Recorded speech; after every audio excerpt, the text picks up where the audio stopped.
On this episode of the Procedurally Generated Show, Tony wears a catsuit, Ethan eats some mushrooms, Cole continues to disrupt Cabal rituals in the Cosmodrone, and we're joined by Jason, who pilots a mech, but not in a cockpit, but like an RTS kind of way, but not like in a traditional way, more like a JPRG meets Buckaroo Bonzai way. We talk about the week's biggest news, including Nintendo's most recent Direct presentation.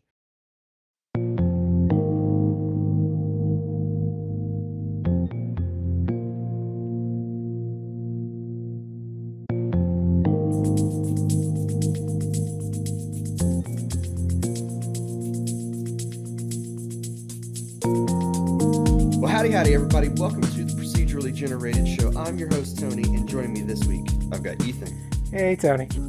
That has to be the craziest intro we have ever done. You know, we could have stopped him at any point. I think I'm going to have to just let Cole write the intro every week now. I'm good with that. So, there was all kinds of weird stuff, though. It had to have some editing even before that. I know I made a mistake calling it a JPRG. That was intentional. He was just reading it line for line. It was... I'm surprised somebody, like Cole, didn't try to change it on the fly while I was reading it. Hey, I've done it to you before, and I saw how it worked. I don't do that anymore. Cole, what's going on? We've mentioned you a whole bunch now before you could talk. Stepped in it. Yeah, I've stepped into it big time. I was able to edit out the southern twang in that one word, so I'm happy with. Well, you know, we can't keep all the fun in there. We have too much fun during the intro. The rest of the show will be boring. For sure. Sure. But we are also joined this week by someone who I don't think's been on the show for quite a while, and that is Jason. Hey, I'm not even sure if I've been on an episode before, now that I think about it. Have you never actually been on a proper episode of the podcast? I'm not 100% sure. You know, there's a way to find out, but I don't feel like doing it. I mean, either way. I could search through a whole bunch of Google Docs, but I don't really want to do that.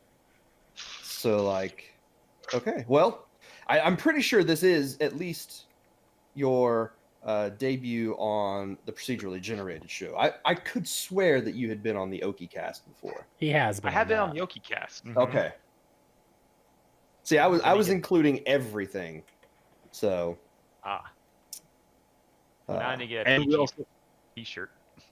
And we also learned that in Jackbox games, Nintendo Oki is always a surefire way to get the round win. Well, it certainly works. There's no bias in those answers whatsoever. Exactly. When in doubt, even if it doesn't make sense, Nintendo Oki is your answer. Or that's pretty darn good. That's pretty darn good. Good times. So, well, Jason, since it is your first appearance on the show, you get to go first this week. So what have you been playing that you want to talk about? That I really want to talk about. Let's go with... Lately I've been playing a game called Control. I'm not sure if either of you are familiar with that game or not. I have played 3 or 4 hours of it. Oh, really? Did you? Yeah. Is it because you got it? It was one of the free games for the PlayStation 4 for this month, actually. No, it was it was like the big game that they were advertising Luna with, and so it was one of the first ones I played when I got signed up for Luna. Oh. Luna, if you don't know, that's kind of like the Wii. The Amazon streaming service. Yes. I know you had the Wii board. No, I've never had one of those. A Luigi board. No, Jason it's a had Wii Cube. Yeah, Jason had the Wii Cube. Where Outside of where back and forth to the buttons spell out Wii. I forgot you ever even knew I had that. Nope. But yeah, Control's pretty fun. I know you said you only put a few hours into it. Did it? Just out of curiosity, was it not quite to your liking? Oh no, I absolutely enjoyed what I played. I wanted to finish it, but I've just stepped into, started playing other stuff, and I just haven't had a chance to go back and actually sit down and play it. I'd probably say I'm probably about 15 to 20 hours into it. The game does start a little slow. I will give it that. So I was kind of worried that it kind of turned you off early in the game. The narrative is kind of all over the place to begin with. It kind of feels all wonky, but as you go further into the game, it kind of starts to tie itself together. I guess the best way to describe the game, the thing that interested me in the game was I watched a trailer for it or some gameplay footage, and it kind of reminded me of a game called Advent Rising that was on the Xbox, kind of where you got human that gets like supernatural powers. It kind of makes you feel really awesome. I guess the kind of same thing happens in this game, except it's more like the way that Ethan would understand it, like SCP, Standard Containment Protocol. If you were to have basically that entire thing where you have like objects of power and stuff, and you can gain powers from them, and then you have like this whole bureau that is dedicated to identifying and classifying and containing these things, basically, and make a storyline based around that involves that and your character, and that's kind of what Control is. So it's, I mean, the storyline is kind of all over the place, but it's kind of to be expected with the way how everything goes together.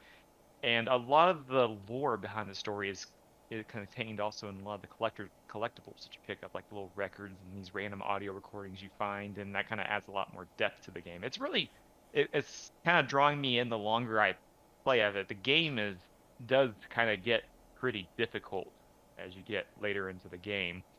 You get lots of ability to buy stat boosts basically for your character. You have like this, you get like telekinetic abilities and other things I don't want to spoil.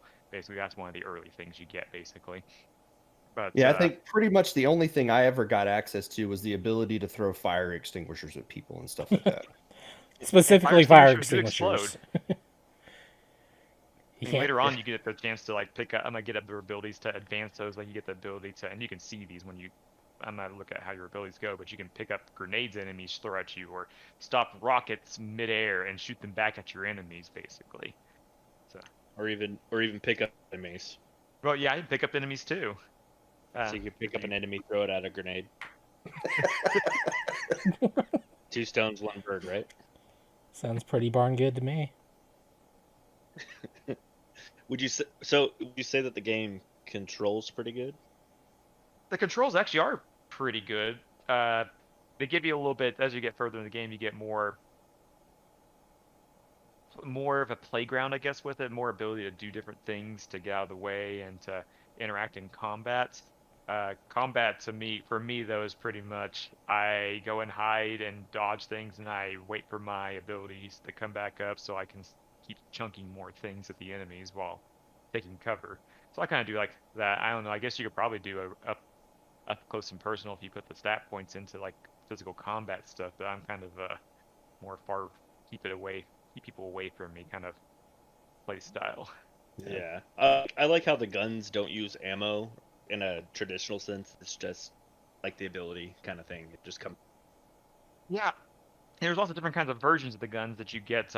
As you get later into the game, the guns you start off with is kind of like just a pistol, just shoots, and it, like Cole mentioned, it has kind of like a bar that kind of depletes as you keep using your ammo, and then once it runs out, even if you stop shooting, it'll just recharge so you can continue to shoot again. So I guess it kind of replenishes its own ammo in that sense. It's kind of a supernatural kind of gun. They kind of get more into that later in the game. But it has different kinds of forms that you can unlock for it, like I guess like a sniper kind of mode. Or I shouldn't say called snipers. It's like kind of like a 2-shot thing where that penetrates armor. You get a kind of one that has a little bit of spread and does more damage to armored enemies. You get one that shoots out what looks kind of like I guess explosives, basically. There's a lot of different ways that you can. I imagine towards the end of the game you can get to unlock every single thing in the game. That's probably an achievement probably for that. But you get the ability to customize and choose where you want to progress your points into, and be it your abilities or your different kinds of things. I guess that you've also played quite a bit of that, Cole. Did you beat it? No, I've got probably close to what you've got, if not a little bit more. I've unlocked the shotgun looking gun and the submachine gun one.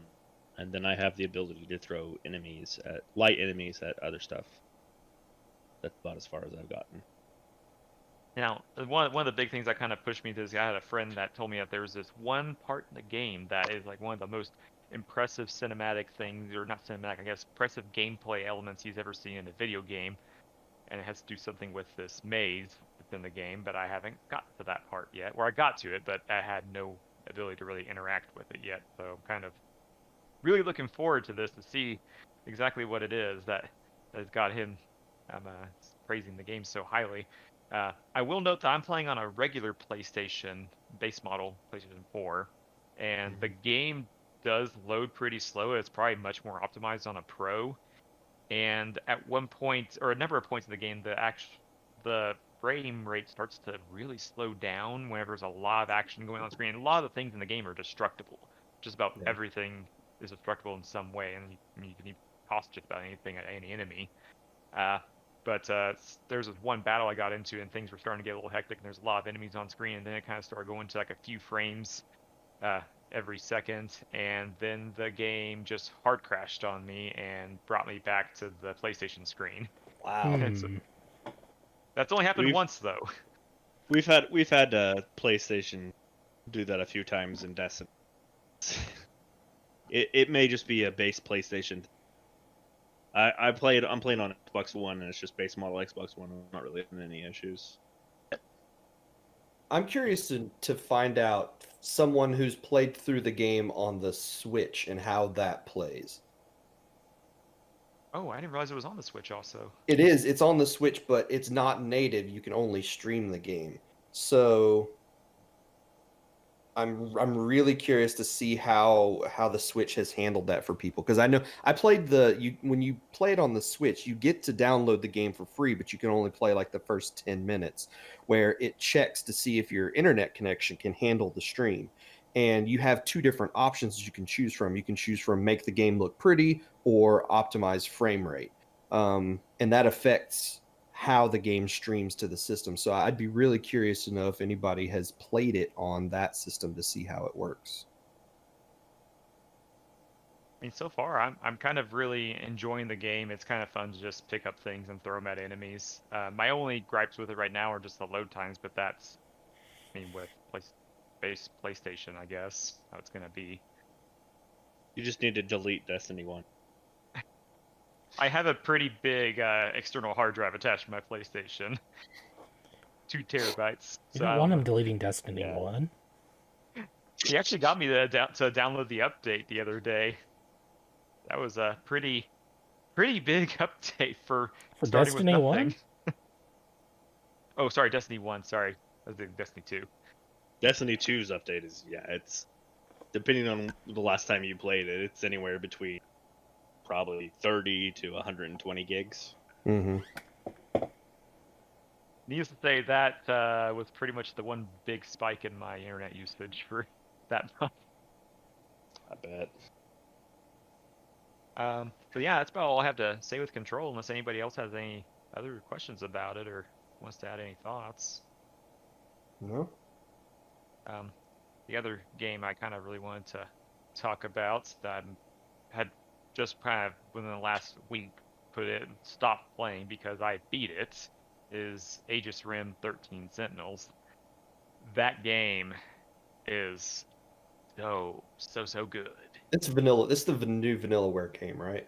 Yeah, I mean, it's got the good art, because if you like the Vanillaware art, I mean, it's just very iconic when you look at at the characters and the art style. You know it's Vanillaware. The story to that game, and I mean, I'm not going to spoil anything, but it is so good. You got basically 13 characters. Well, you start off with one character, but eventually you have 13 characters who you're going to go through their story arcs, and they all kind of intermingle with each other a little bit, and you don't have to go through any set path. I mean, certain points you have certain locked events where you can't go to certain characters until you've gotten to a certain point with certain other ones, because otherwise it would spoil certain things. But the main thing is that it's kind of decentralizing the characters you have to choose, so you can go to different ones and and they all kind of jump around in where they are at in the timeline, kind of in the order of how things happen. So the game takes place with a lot of time elements in it, like lots of time traveling, futuristic, sci-fi. A lot of different TV tropes are kind of put into the game as well. And they make a lot of allusions to it. And it's also even funny that they even bring up certain movies, but just kind of change the names. And you know what movie they're talking about, but like The Exterminator. Like, oh, it was a really good movie, yeah, but you know what they're talking about. It's right, Terminator. The actual game. So most like probably about 80% of the game is all storyline, and then another 20%. Well, maybe not even that much, but that other 20% of it is actual real-time strategy, where you are piloting mech suits, and you have these different abilities, different kinds of generations of mobile suits, and you're fighting kaiju. They call them kaiju. They're basically giant robots, but they're attacking your town and trying to destroy it, and you're trying to prevent them from destroying it. Yeah. So you have 3 modes in the game. You have the storyline, where you go over the people and I kind of go through the whole storyline, figure out who they are and everything going on in the world. And then you have the actual battle portion of the game, which is another part of the storyline that takes place, and I'm not kind of towards the end game because everyone's finally got together at that point, but you're not really sure how they got together because that's where you get that in the storyline. But this is kind of giving extra addition to that storyline at the end and the gameplay. And then you have the third part, which is analysis, which is basically all the things you unlock, little records and details and such in the game that adds more to the lore and explains quite a bit of things that aren't actually stated in the game. But that's where you spend quite a bit of time at reading if you want to go through all that too, which I did at the very end of the game because I wanted to understand why certain things happened the way they did, and it actually explained just about every plot hole I thought was there. So the game is very visually good. Music is great. I love the music for the battle modes and the game itself. Everything meshes together very well. Characters are very good. No one likes Shinonome. She's one of the characters. Everyone apparently hates her, but everyone. There's a couple characters I know what you're thinking, Ethan. There's a couple characters in the game I really liked, and I love their story so much that I saved the endings of theirs for last, just so that I could enjoy them as long as I could. I mean, it's not a game you once you beat it, like I guess it's like reading a good book later on down the road if you want to read the good book again. But there's not a whole lot of replayability to it. There is a little bit of the battle mode where you're doing the real-time strategy. There's a lot of you can make it. There's an easy mode, normal mode, and hard mode. If you want to challenge yourself, you can put on hard mode.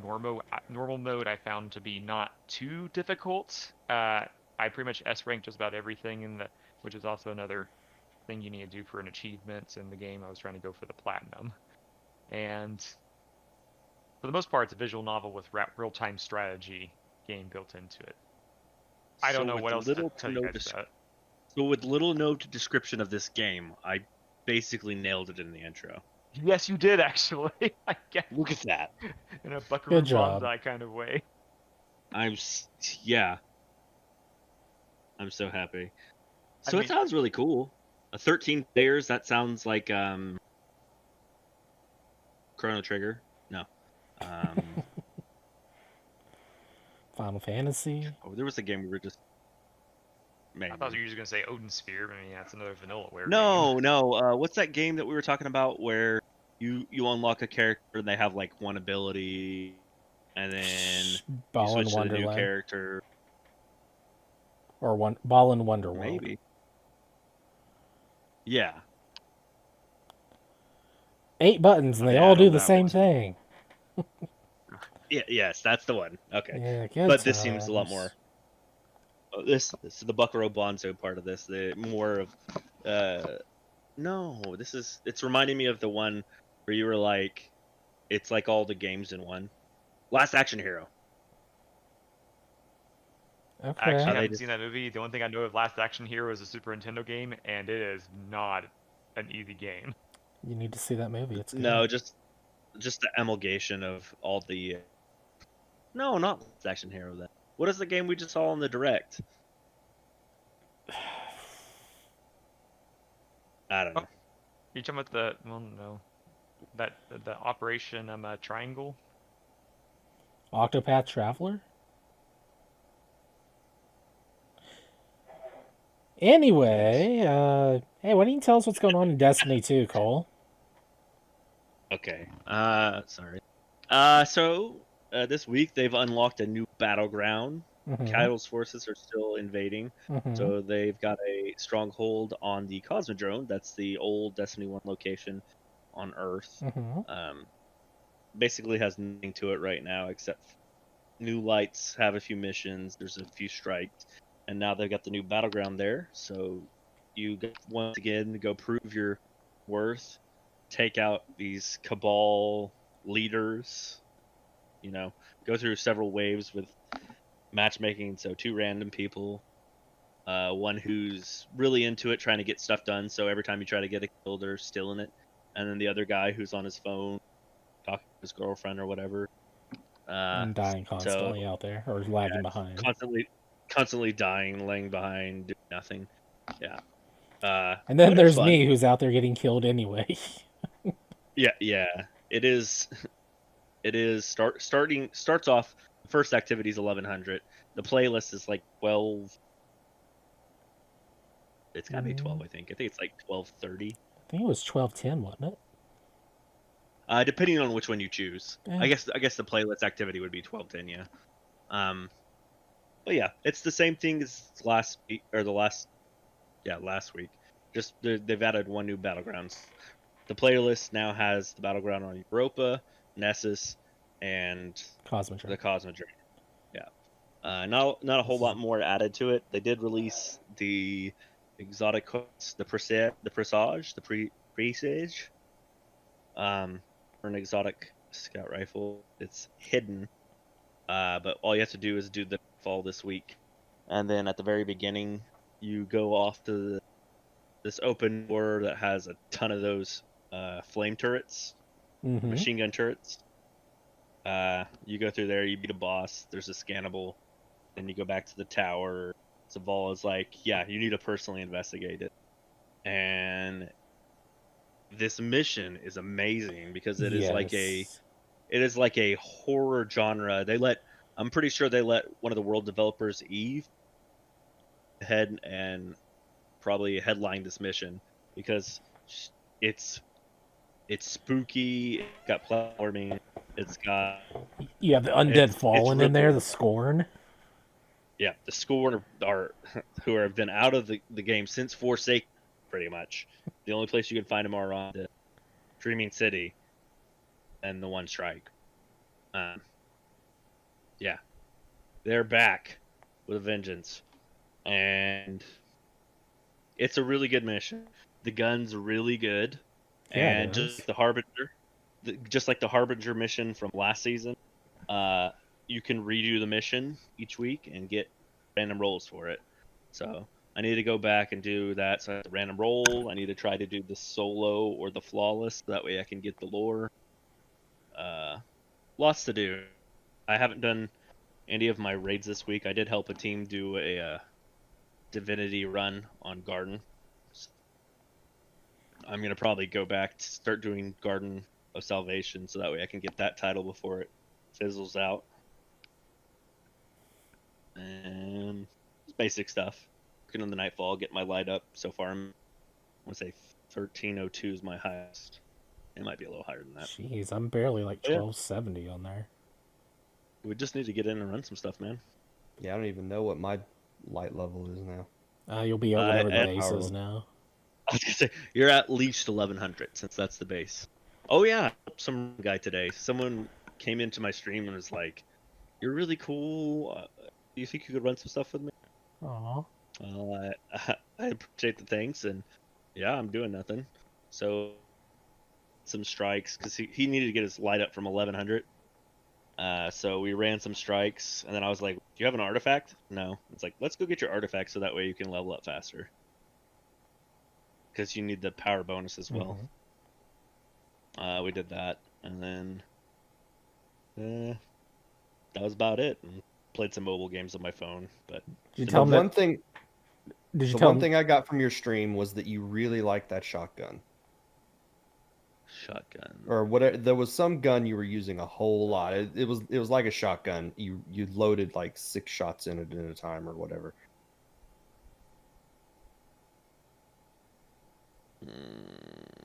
Oh, that's the rocket launcher from the raid. Oh, okay. That is the thing that I had been going for. I did the raid 65 times. 65. 65 times. Good Yeah, grief. and then It I is finally got it. It's a ridiculously low drop rate. Yeah. Yeah, and one rocket shoots 6 rockets. It's a volley. Yeah, I have to. So in the prismatic recaster, which they brought back from the season with Drifter, but not the season of the Drifter. They brought that back, and this time to unlock stuff, you have to like get a certain amount of kills with weapons or grenades or whatever. And so right now I'm working on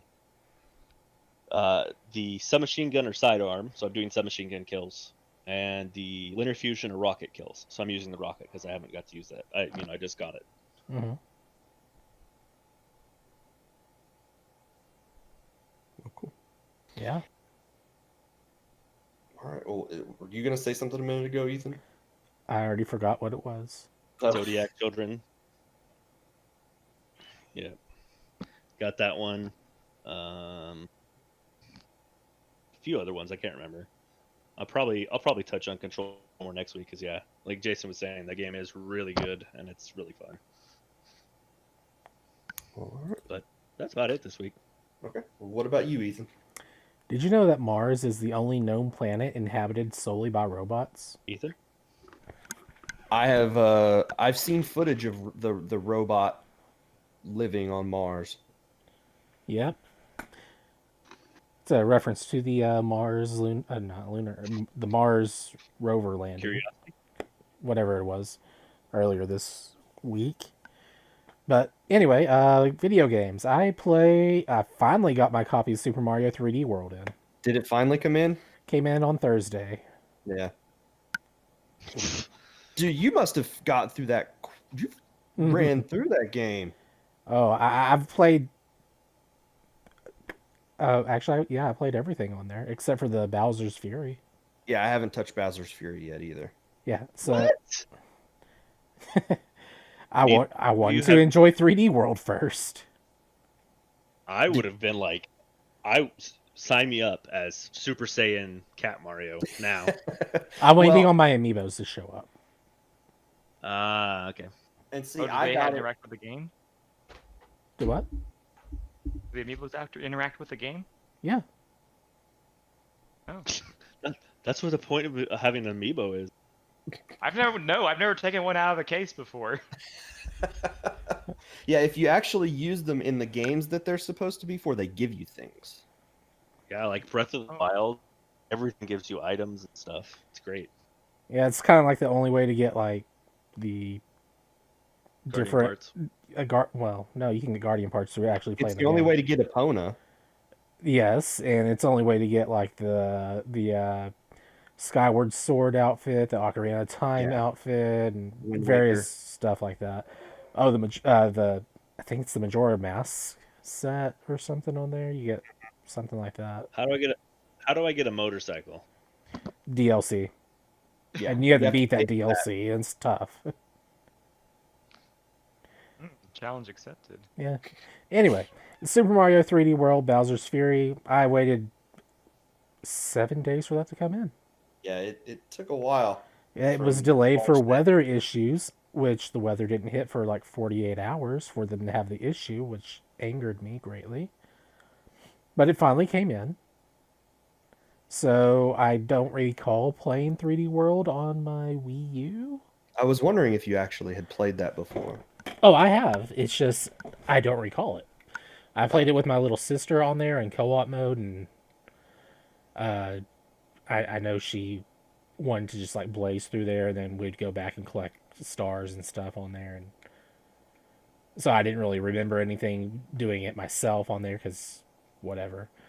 So I went through this. I got all the green stars on everything. I got all the stamps on everything, and then all I have left is the 2 crown levels. the final crown level, whatever you want to call that, and then there's the mystery house that has like 25 stars in it. Mm-hmm. That's it. That is all I have left. Yeah, I've been playing. I played through it with Jake. We played through the entire game co-op. That's why I haven't touched Bowser's Fury yet, because when we got it, we were like, we should just play through 3D World first. We played through it multiple times on the Wii U, but we've got it. Got to play through it. We spent most of the game trying to figure out ways to break the movement in the game, Mm-hmm. and try to get to places that you weren't supposed to, or you couldn't if you're by yourself. So like high places where there's secrets up there, and there's a way to get up there in single player, but Usually involves a cat suit or something. yeah. And so we tried all of the different ways to break the game that way using co-op movement. I didn't know this had a second cat suit in it. I always thought there was the one bell. There's two bells. Yeah, you can get I think it's after you've beaten the game and you're in the secret levels, you get like the ball shaped bell Mhm. that turns you into a statue. Yeah, instead of doing a ground pound, you turn into a gold statue or a gold lucky cat statue or something of that character, and you smash into the ground. I don't remember And you can get that if you do really bad on the levels too, I think. No, that's If you die like 10 white times, you get Tanuki the suit. gold or a gold block with the white Tanuki suit. Yeah. Yeah. And supposedly the old one, you could like do worse than that, and they'd give you an even better suit or something. But I don't recall the issues. I don't remember on getting that. anything better than that one. Anyway, it gave me the that outfit a couple of times, and I was like, I'm not going to use it. I'm going to power through this. Yeah. And then I did. How many cherries can you get? I've gotten up to 5 characters on screen at once of Mario, because that's all that would offer me is 4 cherries. Gotcha. Yeah, and when you get that many characters on screen, it gets really hard to control all of them. It's hard enough controlling 2 characters at once. That's true. So yeah, we played through the entire game together. I may actually go back and play it single player as well. I usually do after I've beaten the games with one of the kids. But 3D World is one of the best, I think, of the 3D games. Yeah, it's pretty good. It keeps like an idea of what like the 2D Mario style should be, and putting it into a 3D style on there. Mhm. And so you have the like camera restrictions and a zone restriction on there, so it works out really well on there. Yeah, and hopefully I'll get to Bowser's Fury this week, because I know a lot of people have said that's really good. Sort of a mix between the 3D World style and the Odyssey style of gameplay. Yeah, it's just a big open world on there, kind of fun to enjoy from what I've seen on reports, and I will probably play through that at some point this week. Yeah. But I like the open world sort of thing, but I also really like the get in, get out. We have made a very specific level for you to go through, not just an entire world to explore. I like both of them. Don't get me wrong. Odyssey is a great game, and the 2D Mario's that stick with the small contained levels are also really good. I think that's what I prefer over the big open world, but I know a lot of people may disagree with that. Do you think that we'll get a Super Mario 3D World style level in a Super Mario Maker game? I don't know. It's really hard to do 3D.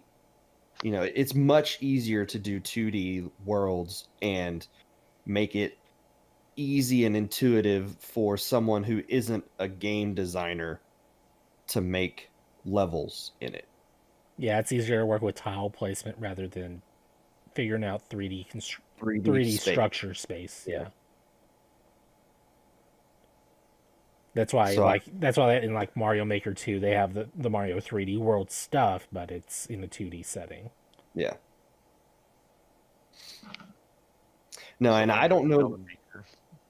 I would love a Zelda Maker. I don't know how they would do it, because I know that you wouldn't get an Ocarina of Time style thing. It would have to be a top-down, Zelda 1 or Link to the Past style of game. But making a game like that where you have worlds and objects and other people to interact with, again, much harder to do than just a straight 2D platformer. So It could work. It would be a lot of work for someone to make something like that. That's why with like the dungeon builder in Link's Awakening, was it? uh-huh. That's why that uses very specific tiles that are already pre-made, and you just arrange them because they didn't want to waste their. They were trying something, and that's like a stepping stone in that direction. But that was where they ended up, was just tile sets like that. Yeah, I mean, it could be done, but you'd have to figure out a way to make it easy to be like, okay, I've got a door here that's locked, but I have a key 7 rooms away somewhere, and they need in trying to figure out how to make it so that the people designing the game can explain to the player, you need this object over here and this object works here, and if you talk to this person you can't talk to that person at this point. Yeah, just So- all these restrictions get placed in there, and then you have to abide by them. It just really gets in the way unless you're just working from the ground up yourself and doing some testing. Yeah.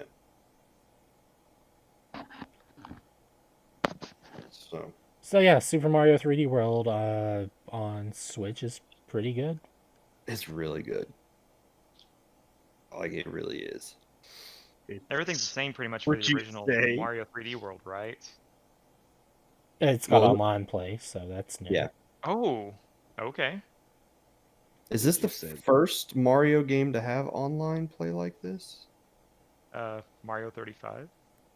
I'm not talking about like the 2D. An game. actual like Oh, okay. Mario Yeah. story Mario driven thing. What'd you say, Cole? Mario Go. What's that mobile game that I got? Mario Yeah, Run. no. Or Mario Run? Mario Run. I don't recall. Mario Run, yeah. I don't recall any other ones having like a story-driven multiplayer mode I don't think with I think online this is the- access like that. So, if it works, I don't know if it works. I've heard mixed reaction from people. Some people have said it works really well. Others have said it's worse than Smash trying to play online. So I'd really like to try it out. I want to see how it works. We'll have to test it out sometime. Yeah, definitely. So is that it? That's it for me. Okay. Well, that's pretty much all I've been playing the last week as well. I actually put Dragon Quest on hold to go and play through 3D World with Nice. the kids. The other things I've been playing, just real quickly, I don't even really want to talk about them a lot. Far Cry Primal, I've been playing a little bit of. Okay.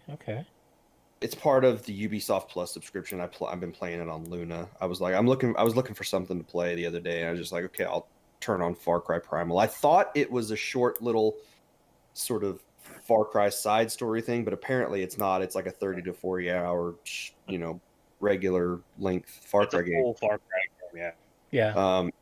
And the only thing I can say about that game so far is it is a lovely shade of brown. Oh, those Gastidian blurs and I'm not even, remotely joking. Everything in that game is Yeah. some shade of brown.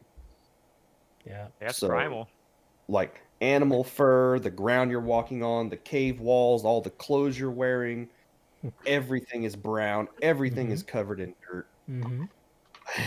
And that's pretty much what I've gotten out of the game so far. It's very primal. You could say that.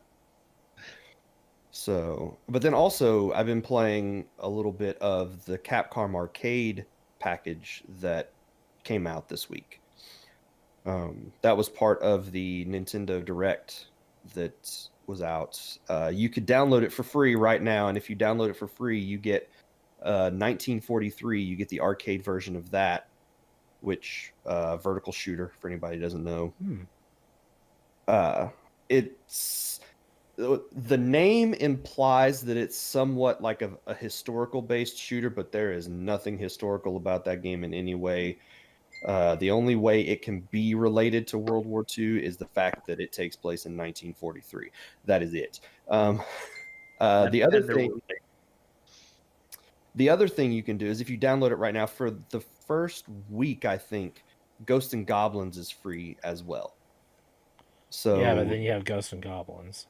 dude, Ghosts and Goblins is a good game. It's hard. It's unforgiving. It is It's really very unforgiving. well. You know, it was made in that era where You're the only as good as the quarters you have. quarter was king, and so it was. You can tell it was designed to take your quarters, and it does a very good job of that. But it's a really good game, and I remember so many times, so many hours playing that game and watching people play that arcade game while my parents were bowling. Because I would have to go to the bowling alley with them, but I didn't want to sit around watching a bunch of, 30 and 40-year-old people smoking cigarettes and bowling. So I spent my entire 2 or 2.5 hours they were bowling in the arcade. So that's that. The best thing about this, though, aside from the fact that I think it's got 4 different versions of Street Fighter 2, of course, if Capcom's going to do an arcade collection, they're going to give you every possible arcade version of Street Fighter. Of course.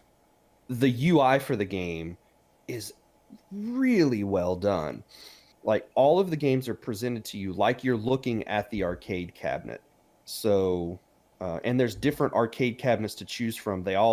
There are American style, there are Japanese candy cabinet styles. You can pick which one you want.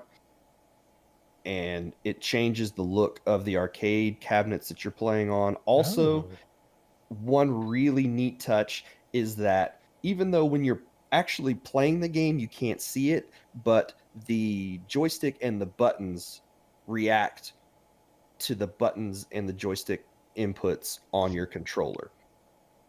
And you can use the right analog stick on the controller to look around, so you can look at the arcade cabinets next to you, and then you can look down at the thing. And so if you're looking down there, you can actually see the button inputs and the joystick moving around while you're playing. It's a small little touch, but it's a neat little touch that they've added. I like those sort of things. It's a really well done package, and then it's got bundles of games that you can buy. You can't buy them individually, unfortunately. I'd really like to be able to do that, but you can buy it. You can buy them in bundles, and I think it's 4 or 5 games per bundle. And I think there are like 25 games altogether that you can pick up. So, and where is this at? It's on the eShop. And I think right now it's only on the Switch. I don't know if it's on Xbox or PlayStation in any way. Capcom Arcade Stadium. Capcom Arcade Stadium, yeah. Free download. New as seen on the Nintendo. So very cool. I highly recommend it. And you get the 2 games for free. So even if you don't want it right now, I'd at least, go to the eShop and lock it in so that you have those should you ever want to play them. But that is it for me this week. So let's take a quick break. We will come back and we'll talk about the news. You want me to try to read that? I was going to stop him, but he kept typing. Cole putting that in. Okay. Right, I'm gonna leave it. It's gonna stay. We're gonna do this. Hold on. Leave your typo in there too. There we go. Coined. He even types out the accent for you to put in there. Oi, on this week's episode of the Procedurally Generated Show. Wait, you went from like British to Australian. Yeah, I once I was there, I had to commit to it. So. Oh my gosh! Stop typing. No, this is gonna be the greatest intro ever. We're just gonna see where does this go. Okay, you gotta stop soon though. Is any of that right, Jason? Get to that point. What? I have no idea. Whatever. Leave it. We're good. All right, are we ready to go? Let's see if I can do this. All right. I'll try to do this in one take. And you sound normal, so good. That's good. Yep. I'm using the regular microphone halfway through the show. I'll be like, "There's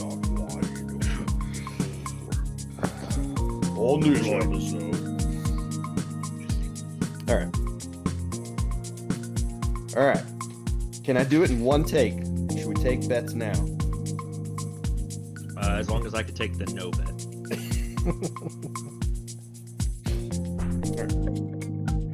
On this episode of the Procedurally Generated Show, Tony wears a catsuit, Ethan eats some mushrooms, Cole continues to disrupt Cabal rituals in the Cosmodrome, and we're joined by Jason. Wait, this sentence makes absolutely no sense. There we go. He caught the change I made. I did. Sabotage complete. So I guess the biggest news of the week would be the Nintendo Direct that happened on Wednesday. We're not going to touch on that too much. I just thought I'd real quick go over some of the things that people thought were like the best parts of it. I think if it hasn't been done already, we may upload one of our reaction videos to it, because I know I streamed it. I think you did as well, Ethan. Yes, I did. So you can get all of our thoughts from that. I thought there was some good stuff in there. I don't know about you guys, but clearly the standout announcement for me was Skyward Sword. Yep. Definitely surprised that they finally got to doing that. Like the one thing that I was curious about doing, it's been on my since the release of Wind Waker and Twilight Princess. Skyward Sword has been the one game that I really thought would benefit sort of the most from an HD re-release, because I think it was held back visually by the Wii.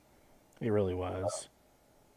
And it seems like they figured out a pretty decent way to do the motion, or the controls, because you can do either the motion controls with the Joy-Cons that I'm going to have to get now because they're ridiculously cool looking, or mapping the sword to the right analog stick seemed like a really good option for that. Yeah, they certainly came up with options for your own style of playing on there, so that's good to know. But I'm also happy that it doesn't seem to have that, what I call that kaleidoscope effect on there anymore for distant objects. Yeah. That was the one thing that bugged me throughout that entire game, just seeing that constantly. Oh yeah, because it was constantly sort of flickering in the background all the time. Yes. It did get a little bit distracting, and it does look like they definitely cleaned that up and just given you a solid field of view draw distance. So, yeah, they're not having to compensate with like a blur filter anywhere now. Yeah. So, yeah, I will definitely be playing that when that comes out. That was easily. And I imagine we're not done with Zelda announcements, because it is the 35th anniversary of Zelda this year. So we'll probably see some more. I know immediately after the Direct, and I'm not surprised, we saw people being like, okay, Nintendo's also going to be releasing Wind Waker and Twilight Princess later this year as well. They're going to port those over from the Wii U. So I would not be surprised to get announcements like that later. With the release, though, now of Skyward Sword, are there any other Zelda games that you'd like to see re-released, HD remasters, remakes? I know top of my list right now would be the Oracle games. That's what I was going to say. Link's archery training. The Link's crossbow training? Yeah. I'd play that. I'd like to see an online version of Four Sword Adventures. Oh my gosh, yes. I'd love to see that. I think the Oracle games, if they redid those in the same style they did Link's Awakening, I think those would be really cool. Yeah. Four Swords, if they finally do an online version of that, would be great as well. Because I think Triforce Heroes wasn't super well received. It was not. That's staying it softly. So it sort of got the same reaction, I think, as the Metroid game, which I can't even. Federation Force. Yes. What's that locomotive one? Oh, Spirit Tracks. We do Spirit not Tracks. speak of that. Spirit Tracks. There is no such thing. I know Do Tony not- loved that game. Do not talk ill of Spirit Tracks. Yeah. The only Zelda game I want to hear anyone talk bad about is Link's Awakening. Zelda 2. Wand Zelda of 2. Gamelon. We can all agree on that. They're so bad, they're good. The thing Cool. It's Castlevania, but not fun. The thing with Spirit Tracks and Phantom Hourglass, I would like to see those redone. With actual But I think controls. those. Well, no. Yes, I yes, think yes, those yes. are perfect candidates. I think those are a perfect candidate for a mobile release. Like if No, Nintendo no, no, wanted no, to do, no. No. You shut your mouth. like they Don't could give do, them ideas. they could, Link they is low could on do- energy. They Oh. could do. Don't go there. Get a Don't go fairy there. for only 100 coins. They could do Spirit Tracks and Phantom Hourglass, redo those with proper controls. I don't think there's any reason that they couldn't. I honestly didn't have a problem with those touch controls personally. I didn't either. I mean, Spirit the only Tracks problem I had Go. would. I remember doing I a thought survey thing on Nintendo back in the day when they had their little Club Nintendo stuff. They were asking about the controls specifically, and the only thing I had a problem with on Phantom Hourglass was just to be able to do the rolls. Mhm. But Spirit Tracks kind of fixed that issue, so it did have better controls. Like I really do like Spirit Tracks. But the Oracle games now would be the top of my list, and I'd like to see. It would never happen, but I'd like to see them figure out a way to do the third game. I was Um, gonna say that, yes. because it was supposed to be a trilogy and they only actually did 2 of the games. So I'd love to see them revisit that. I don't know if you give that to Capcom and let them do it. You give it to Grezzo, who do great work with the Zelda franchise. I think they're actually the ones currently working on Miitopia right now.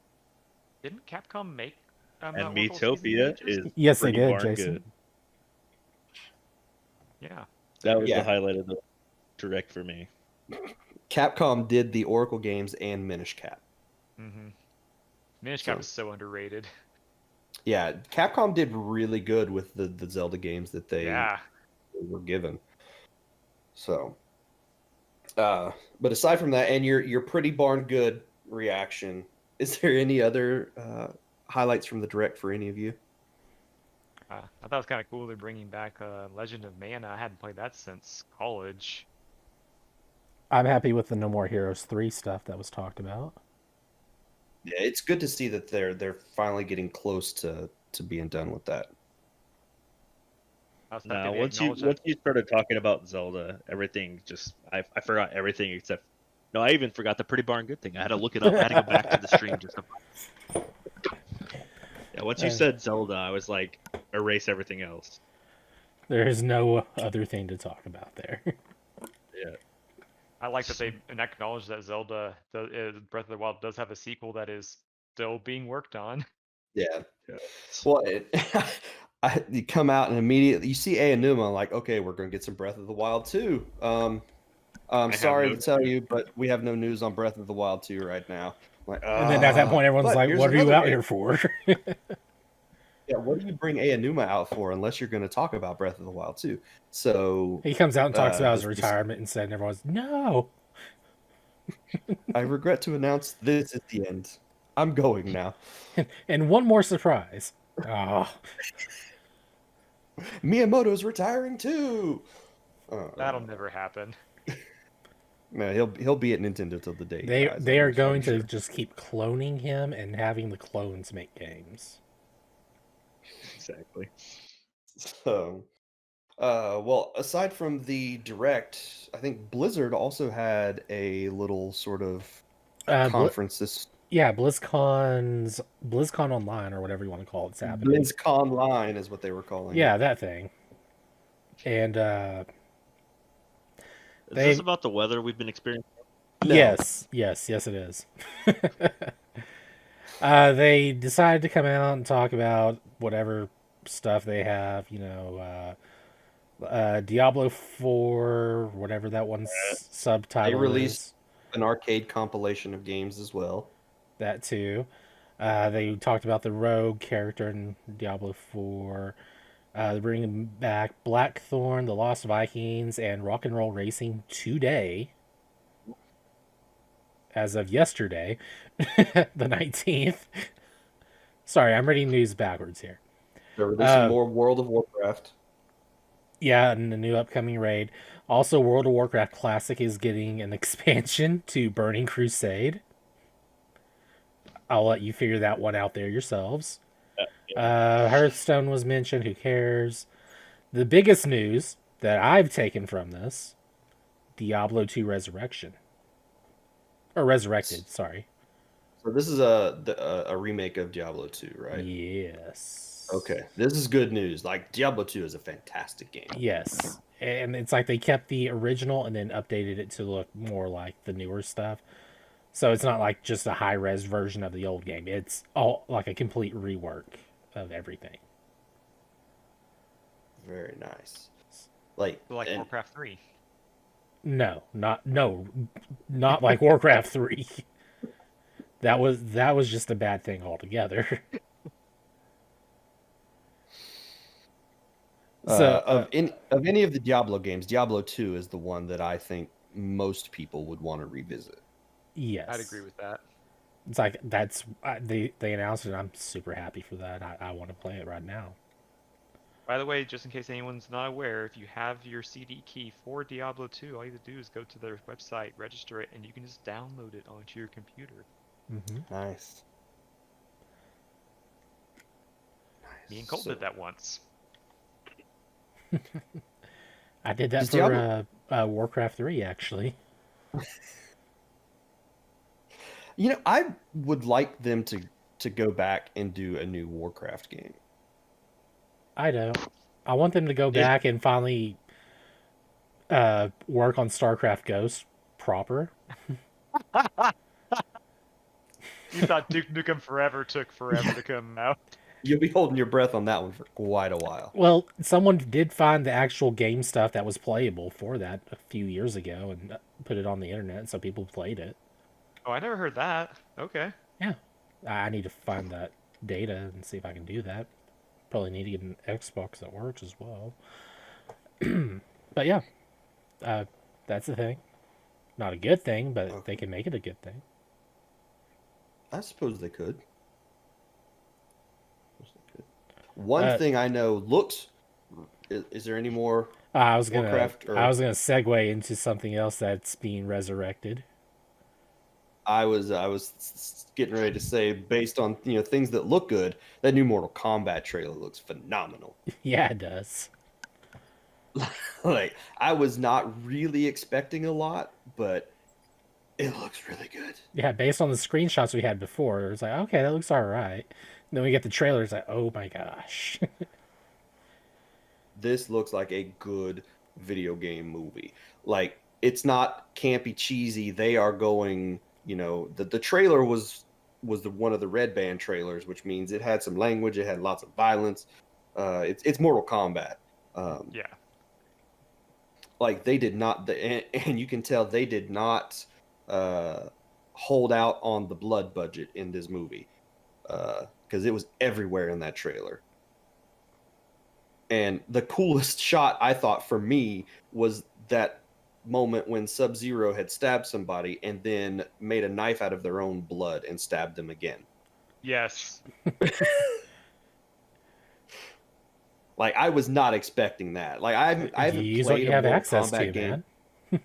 Like, I haven't played Mortal Kombat since maybe Mortal Kombat 2 or 3. I've not played any games since then. I've always been a Street Fighter guy more than a Mortal Kombat guy. So I have no reference based on the new games, except for the fact that I know the new games like to slow everything down and show you every bone being broken and things being eviscerated and all of that. They definitely, go all out with that M rating that the games have. Yeah. So Mortal Kombat 10 is all about bones breaking. Mortal Kombat 11 is all about trails and everything. So the blood dagger is definitely a Mortal Kombat 11 style. I'll have to look at the trailer later because I've only got to see the side-by-side shots between the new Mortal Kombat and the original one, and it looks really good. I'm really hoping that they bring back the original song they had for the original one. I like that song. I thought it was a really good song. The trailer had the song. It did? Yeah. If you listen to the music at the end of the trailer, it is the Mortal Kombat theme. Okay. It's an orchestral version. That theme is so slowed down. iconic, they cannot get rid of it. No, Okay. it is there. If you go back and watch the trailer, you'll hear the da da da da da da. It is done much slower than the techno theme in the original one. So Mortal Kombat, and we want you to have fight.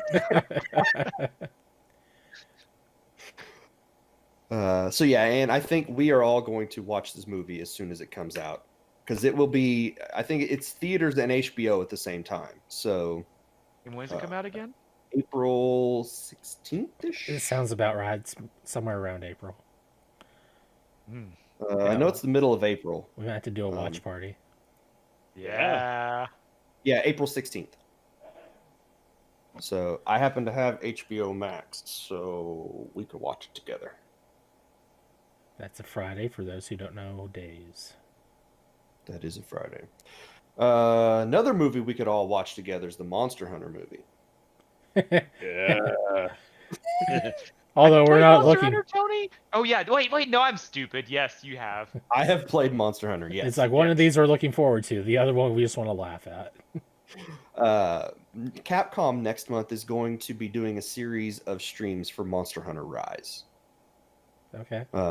March 8th, 9th, and 10th, all 3 days, they are going to be doing different streams. On March 8th, it's just a new things just showing off some of the stuff from both Monster Hunter Rise and Monster Hunter Stories 2.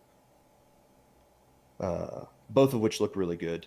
The next day they're actually going to be doing like tutorials on the different weapons and, you know, navigating around the environment, looking for collecting things and using that to craft. They're going to be doing tutorials about that, and then they're going to do a Q&A session with the director of the game. Oh, okay. And then on March 10th, they're going to be doing community live streams of the game. So, Oh, all right. for anybody that is interested in Monster Hunter Rise, which comes out next month, I don't remember what date. 20...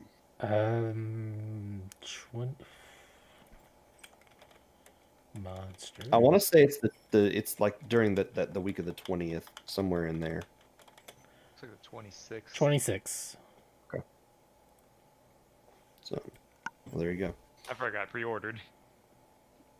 I don't yet. I need to get that pre-ordered. Oh, you're gonna get it, Tony? I usually get Monster Hunter. Did you play World? I have World, yeah. Yeah, we played World a little bit. Yeah, I didn't never play. played with you then. I didn't play it as much as you guys did, but I did play it. I haven't played any of the Ice World, Ice Iceborne. Baby. I don't know. It is Iceborne. You're right. Okay, I haven't played any of that. So I need to do that. But I'll probably just wait till Monster Hunter Rise. That would make more sense at this point. And I mentioned Street Fighter earlier. The last little bit of news. If you want to play Street Fighter in Fortnite, you can do that now because two skins for Street Fighter are now in Fortnite: Ryu and Chun-Li.